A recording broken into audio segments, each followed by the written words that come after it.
Alrighty, so today we are going to be going over 5 improvements that Dokkan Battle could make in the future in order to improve the quality of the game and make it all in all a better experience for players moving forward. Now, keep in mind some of these things are going to be a lot of coping. There's going to be a lot of coping in this video where it's like things they're obviously not going to do, but we're at least going to discuss it because I think it would make the game a lot better. So if you have anything that you guys think the game should do in the comment section below, go ahead and leave it down there and we will talk about it. But, you know, with that being said, before we get into the video, I just want to address yesterday's video. This is positive news. We did the 0 to Hero series. If you guys have not watched that video, go ahead and check it out. It's the second to last upload on the channel. When you see this video, I asked for 50 likes to do part 2. And we ended up, as at the time I'm recording this, well over 300 likes. So that's probably one of my most liked things ever. And we did it in under 24 hours. So I am so grateful for that. It was really fun to kind of see those all the support come in from that. And I'm really glad that you guys enjoy that series. And I can't wait to make more. You should be able to expect that in the next couple of days. But we'll just kind of have to see how everything goes with editing and stuff like that. But thank you guys again. Let's go ahead and get into number 1. And the first one is something they need to fix. Believe it or not, this is kind of funny that they just changed this recently, but I think they need to abort, right? Send it back. And that was the new additional attack over like UI, right? So you guys are going to see this in the video where instead of the additional super kind of like the super attack number coming up at the same time as the additional, so it's like, well, like if Piccolo does an additional, like you'll see what I mean, right? Like the little cut in of the character comes up, like that little line, like you just saw right there at the top where Piccolo, when he was doing the super attack, there's a little bit of a pause in between. So you saw what that was right there. That looked like an additional normal, but then it took another second and then became a super attack, right? I think that needs to go back to just being a regular super attack because it's much easier to look at, right? I think there are some UI changes, no pun intended there with UI doing a super attack, but I think they did some good UI changes that the game could benefit from. You know, they did like you can see it right there, that like a dodge is being nullified, and that's good. I like that they're showing that because it makes the game a little bit easier to see. There's some other things, we'll talk about those later in the other improvements I think they could do. But there's a lot of good things that they're doing, but that one I think is really not good because it gives off the impression that you did not get the desired result with the additional, right? Where it's like, oh, look, it was a normal. It's like, oh, but wait a second, it's actually a super, right? And I think that it just makes the gameplay a little bit more confusing. Obviously, you get used to it at a certain point, but I think that it would be easier if like that would just show the super right away, right? Because I just think that's all in all just something that they need to fix, right? It just has to go back because that was something that was not a problem, right? So there we go. Let's go ahead and move on to the second one. You guys can see the gameplay is just kind of something to watch if you want to watch it.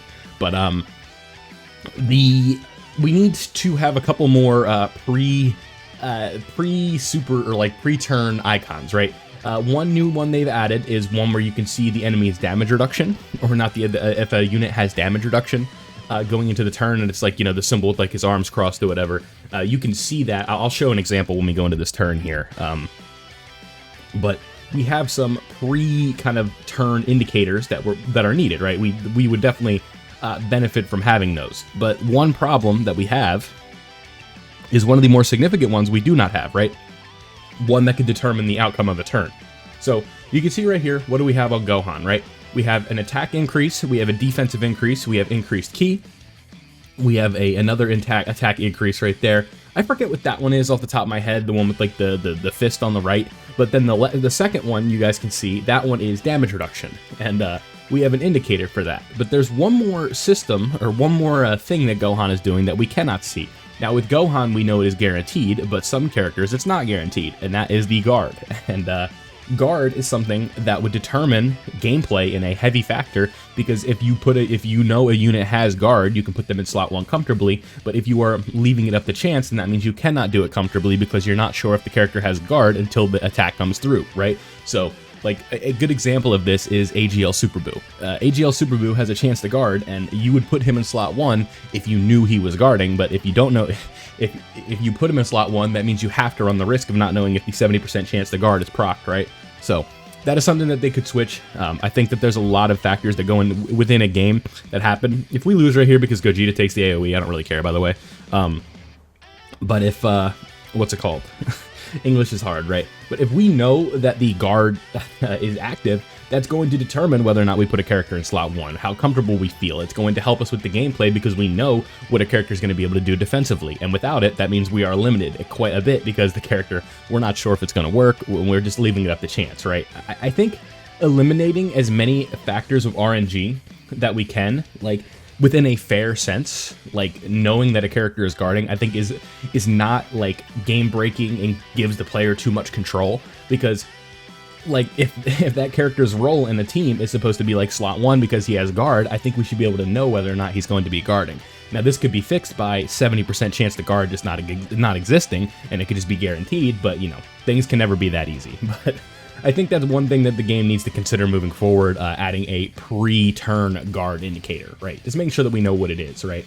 And that's going to move on to my second one, or my third change that I think would really impact the game. I think we're at the point in 2024 where the game is nearly 10 years old, and we need to be able to see our unit's defense after a super attack, right? We need to have somewhere on the screen, I don't know where it would go, I don't know if it would go like the attack number would go on top, the defensive number would go on the bottom, but we need to be able to see what a unit's, excuse me, what a unit's defense would be after super attack, right? So we kind of know, because clearly, if the game didn't know what it was, like that would be a problem. But the game does know what it is because we have a calculated number of damage that we take on an attack, right? So clearly, they're like, rather than us having to do manual calculations to figure out defense, we could just see it on the damn screen, right? Where you know, after Gogeta does X amount of supers, he has a 1.8 million defense or whatever it is, right? That would be nice to see, because then that would help us have more, or we'd be able to see how much damage we're going to take from a super before it even hits, right? I think that would be very impactful and very helpful, because the game at this point could definitely use that. Like, you know, having to do this and then manually calculate it with links, with super attack multipliers, with, you know, different things, stacks, all that fun things, all that fun stuff. I think it would be way easier if we could just see, you know, just for an example, the 520,000 goes on the top and then has like an attack symbol, and then the defensive symbol would go on the bottom and it would say, 273,000, right? And then after whatever it is after super, we'd be good to go. And then the damage reduction is a completely different thing, right? That's obviously not going to go on the screen, but if the defensive number was there, it would definitely make life a lot easier for a lot of people. So I think adding the defensive number on the screen would help a lot, because we'd just be able to see how much damage we're going to take in a more realistic fashion, and it would be a lot easier than having to use calculations and mental math and stuff like that. Obviously, I think people are capable of it, but we should make the game as easy to understand as possible, rather than having to leave room for human error, if you will. So that is the third change. Let's go ahead and go on to the fourth change, and this one's going to be more of cope for me and everybody, because there's a 99% chance they do not do this, but it's pretty simple. It's just the pity system.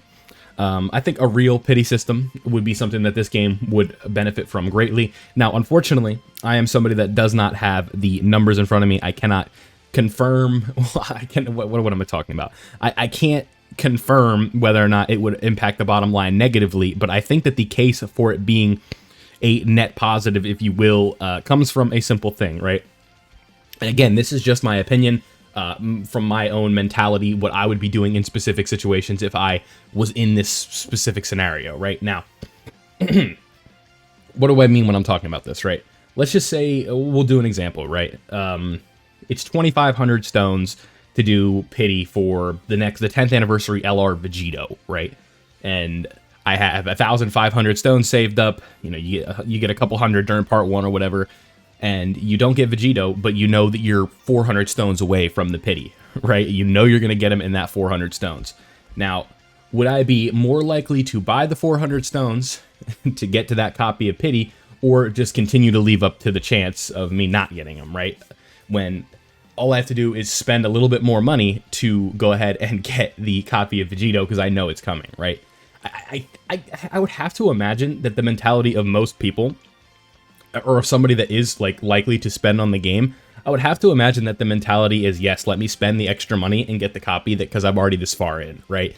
Now, the pity system, again, in a real sense, is not designed to have players like, it's not designed for the player to win, right? It's designed for the house to win, right? Where it's like, if you were someone that wants to go wants to get to pity, it's not going to be easy. You're not just going to get it for free, right? But if you're somebody that wants to stay disciplined and save your stones for 7 months or 8 months and get all the way up to 2,500 without and not summon on the game for an extended period of time, like you're someone that only summons twice a year, then I don't really see the problem with that, because you're somebody that's not summoning throughout the year, right? So it's like you're limiting the amount of characters that you're going to be pulling in the year to specifically focus on 4 or 5 characters throughout the year. I think if you're going to be someone who sacrifices that amount of collection, that amount of time that amount of summoning, I think it wouldn't be a problem for you to be rewarded with getting the copy of the character that you waited all year for.